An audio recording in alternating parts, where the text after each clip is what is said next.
Voice of America, Voice of America, Voice of America. സായാഹ്ന വാർത്തകൾ നിങ്ങൾക്കായി സമർപ്പിക്കുന്നത് Al Mamani Cargo, worldwide shipping, on-time delivery, 22 years of excellent service in Oman, door-to-door cargo. ഒമാനിലെ ആദ്യത്തെ money exchange ഗ്രൂപ്പായ Purushottam Kanchi exchange നിങ്ങൾക്കായി വീട്ടിലിരുന്ന് പണമടയ്ക്കാനുള്ള സൗകര്യമൊരുക്കാണ്. Visit pkexchange.com and download their app from Google Store or App. നമസ്കാരം. വിസുഫമൻ സായന വാർത്താ ബുള്ളറ്റിനുമായി ഷെലിൻ പൊയ്യാറ. സായന വാർത്താ ബുള്ളറ്റിൻ നിങ്ങൾക്കായി അവതരിപ്പിക്കുന്നത് അൽനമാനി കാർഗോ, 22 വർഷത്തെ പ്രവർത്തന പാരമ്പര്യമുള്ള കാർഗോ സർവീസ്. ആദ്യം പ്രധാന വാർത്തകൾ. വിവിധ മേഖലകളിൽ വിദേശ നിക്ഷേപം നിരോധിച്ചുകൊണ്ട് ഒമാൻ. സായുധ സേനാ ദിനത്തിൽ രാജ്യത്തെ പ്രതിരോധ സുരക്ഷാ വിഭാഗം മേധാവികൾക്ക് വിരുന്നൊരുക്കി സുൽത്താൻ ഹൈത്തം ബിൻ താരിഖ. ഇസ്രായേലുമായി നയതന്ത്ര ബന്ധം സ്ഥാപിക്കുന്ന മൊറോക്കോയുടെ നീക്കത്തെ സ്വാഗതം ചെയ്ത സുൽത്താനേറ്റ്. മസ്കറ്റ് ഇന്ത്യൻ എംബസിയിൽ അറ്റസ്റ്റേഷൻ സേവനങ്ങൾക്ക് അപ്പോയിന്റ്മെന്റ് വേണ്ട. വാർത്തകൾ വിശദമായി. വിവിധ മേഖലകളിൽ വിദേശ നിക്ഷേപം നിരോധിച്ചുകൊണ്ട് ഒമാൻ.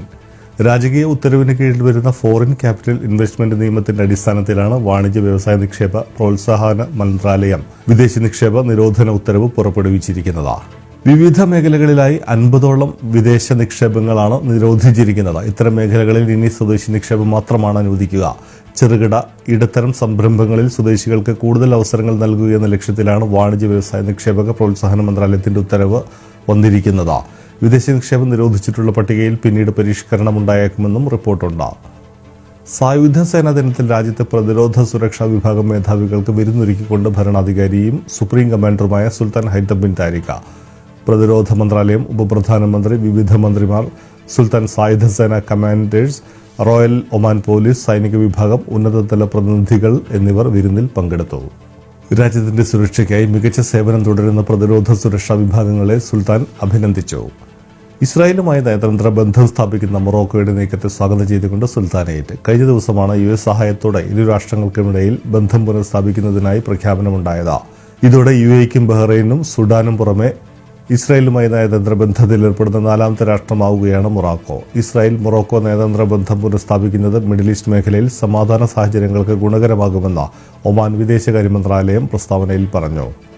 മസ്കറ്റ് ഇന്ത്യൻ എംബസിയിൽ അറ്റസ്റ്റേഷൻ സേവനങ്ങൾ ഇനി എല്ലാ പ്രവൃത്തി ദിവസങ്ങളിലും രാവിലെ 9 മണി മുതൽ ഉച്ചയ്ക്ക് 12:30 വരെ ആയിരിക്കുമെന്ന് ഇന്ത്യൻ എംബസി അറിയിച്ചു. മുൻകൂർ അപ്പോയിന്റ്മെന്റ് ഇല്ലാതെ തന്നെ സേവനം ലഭ്യമാകും. കൃത്യമായ കോവിഡ് സുരക്ഷാ മാനദണ്ഡങ്ങൾ പാലിക്കണമെന്നും ഇന്ത്യൻ എംബസി ആവശ്യപ്പെട്ടു. 10 ദിവസത്തിലധികമായി ഒമാനിൽ കാണാതായ പാകിസ്ഥാനി പൗരനെ കുറിച്ചറിയുന്നതിനായി പൊതുജനങ്ങളുടെ സഹായം അഭ്യർത്ഥിച്ചുകൊണ്ട് റോയൽ ഒമാൻ പോലീസ്. നവംബർ 30-നാണ് തെക്കൻ ബാത്തന ഗവൺറേറ്റിൽ സുവൈക്കിലെ വീട്ടിൽ നിന്നും പുറത്തുപോയ 17 വയസ്സുകാരനായ മലാഖ് താഹറിനെ കാണാതാകുന്നത്. ഇയാളെക്കുറിച്ച് വിവരം ലഭിക്കുന്നവർ 9999 എന്ന നമ്പറിലോ ROP ഓപ്പറേഷൻ സെന്ററുമായോ ബന്ധപ്പെടണമെന്ന് പോലീസ് ആവശ്യപ്പെട്ടു. സാമൂഹിക നീതി നിഷേധിച്ചുകൊണ്ടല്ല, ഉറപ്പാക്കിക്കൊണ്ട് വേണം കോവിഡിനെ അതിജീവിക്കാനെന്ന് ഗാർഡിയൻ ഡെമോക്രാറ്റിക് ഫോറം സംഘടിപ്പിച്ച ഗൂഗിൾ മീറ്റ് സെമിനാർ ആവശ്യപ്പെട്ടു. ലോകത്തെ മുഴുവൻ ദുരിതബാധിതരോടും ഐക്യദാർഢ്യം പ്രകടിപ്പിക്കാനും സമൂഹത്തിന്റെ പുനഃസൃഷ്ടിക്കാനുമുള്ള പ്രതിജ്ഞ പുതുക്കാൻ അന്താരാഷ്ട്ര മനുഷ്യാവകാശ ദിനാചരണം പ്രേരകമാകണമെന്നും സെമിനാർ ആവശ്യപ്പെട്ടു. Guardian democratic forum chairman Sunny Francis ഉദ്ഘാടനം നിർവഹിച്ചു. Vice chairman doctor George Leslie അധ്യക്ഷത വഹിച്ചു. Guardian democratic forum general secretary Muhammad Anwar Fulla seminar മോഡറേറ്ററായി. പ്രവാസികൾക്ക് വിദേശത്തു നിന്നും കാലഹരണപ്പെട്ട വിസ പുതുക്കാൻ സാധിക്കും. സുൽത്താനേറ്റിന് പുറത്താണെങ്കിലും പ്രവാസി ജീവനക്കാരന് കാലഹരണപ്പെട്ട റെസിഡൻസി വിസ പുതുക്കാൻ കഴിയുമെന്ന് കേണൽ അലി അൽ സുലൈമാനി വ്യാഴാഴ്ച പത്രസമ്മേളനത്തിൽ പറഞ്ഞു. സായുധ സേനയ്ക്കായി അൽ സുമുദ് റേഡിയോ സ്ഥാപിച്ചു. സുൽത്താൻ രാജ്യത്ത് അധികാരത്തിന്റെ നിയന്ത്രണം ഏറ്റെടുത്ത ദിവസമായ ജനുവരി 11-ന് റേഡിയോ പ്രക്ഷേപണം ആരംഭിക്കും. മലപ്പുറം സ്വദേശിയായ 9 വയസ്സുകാരൻ ജിദ്ദയിൽ മരിച്ചു. പുൽവാമ ഭീകരാക്രമണവുമായി ബന്ധപ്പെട്ട എല്ലാ വിവരങ്ങളും കൈമാറണമെന്ന ആവശ്യം പാകിസ്ഥാനുമായി ഔദ്യോഗിക ചർച്ചയ്ക്കൊരുങ്ങിക്കൊണ്ട് India. Rajiv Gandhi centre for biotechnology ക്യാമ്പസിന് ഗോൾവാൾക്കറുടെ പേരിടാനുള്ള കേന്ദ്ര സർക്കാർ തീരുമാനത്തിൽ വിമർശനം കടുപ്പിച്ചുകൊണ്ട് മുഖ്യമന്ത്രി പിണറായി വിജയൻ. ശാസ്ത്രത്തിന്റെ വളർച്ചയ്ക്കും പുരോഗതിക്കും ഉതകുന്ന എന്ത് സംഭാവനയാണ് ഗോൾവാൾക്കറിൽ നിന്നും ഉണ്ടായിട്ടുള്ളതെന്നും ബ്രിട്ടീഷുകാർക്കെതിരെ പൊരുതുന്നതല്ല ധർമ്മമെന്നും മതത്തിനു വേണ്ടി പോരാടുന്നതാണ് RSSന്റെ കർത്തവ്യമെന്നും RSSന്റെ കർത്തവ്യമെന്ന് വ്യക്തമാക്കിയ ആളാണ് ഗോൾവാൾക്കർ എന്നും മുഖ്യമന്ത്രി ഫേസ്ബുക്ക് പോസ്റ്റിൽ പറഞ്ഞു. നമോ അന്ന് പറഞ്ഞത് ശരിയാണ്. സർക്കാർ പരാജയമാണെന്നതിന് ഉദാഹരണമാണ് ഇന്ധന വില വർധനവ്. മോദിയുടെ പഴയ ട്വീറ്റ് കുത്തിപ്പൊക്കിക്കൊണ്ട് ശശി തരൂർ. തെരഞ്ഞെടുപ്പിന് ശേഷം കോവിഡ് വ്യാപനത്തിൽ കുതിച്ചുചാട്ടമുണ്ടാകും, മരണനിരക്കും കൂടും. എല്ലാവരും സെൽഫ് ലോക്ക്ഡൌണിന് തയ്യാറാകണമെന്നും ആരോഗ്യമന്ത്രി KK ശൈലജ ടീച്ചർ പറഞ്ഞു.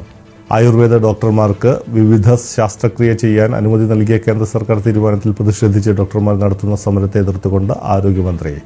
ഡോക്ടർമാരുടെ സമരത്തോട് സർക്കാരിന് യോജിപ്പില്ലെന്നും മന്ത്രി പറഞ്ഞു. പണിമുടക്ക് മൂലം പാവപ്പെട്ട രോഗികളാണ് ദുരിതമനുഭവിക്കുന്നത്. ആയുർവേദ ഡോക്ടർമാർ ശസ്ത്രക്രിയ നടത്തുന്നതിൽ തെറ്റില്ല. അതേസമയം ബ്രിഡ്ജ് കോഴ്സിലൂടെ ഡോക്ടർമാർ ബിരുദം സമ്പാദിക്കുന്നതിനോട് യോജിപ്പില്ലെന്നും മന്ത്രി പറഞ്ഞു. ശ്രീനാരായണ ഗുരുവിന്റെ ചെമ്പഴുന്തിയിലെ വീട് ഇപ്പോഴും സംരക്ഷിക്കുന്നുണ്ട്. അതൊന്ന് പോയി നോക്കൂ. അവിടെ ഇപ്പോഴും ചാണകം കൊണ്ടാണ് തറ മെഴുകിയിരിക്കുന്നത്. അല്ലാതെ വേറെ ചിലരെ പോലെ മറ്റു പലതുമല്ല തറയിൽ നമ്മൾ മെഴുകിയത്. BJP പ്രവർത്തകനാണെന്ന് അഭിമാനത്തോടെ പറയുന്നു. അതിന്റെ പേരിൽ സംഖ്യയെന്നോ ചാണക സംഖ്യയെന്നോ എന്തു വേണമെങ്കിലും വിളിക്കാം. ലോകം മുഴുവൻ ആരാധിക്കുന്ന നരേന്ദ്രമോദിയുടെ പടയാളിയും ശിഷ്യനുമാണ് താനെന്ന് സുരേഷ് ഗോപി പറഞ്ഞു. ഇതോടെ ഇന്നത്തെ വോയിസ് ഓഫ് ഒമാന്റെ സായാഹ്ന വാർത്താ ബുള്ളറ്റിൻ ഇവിടെ പൂർണ്ണമാവുകയാണ്.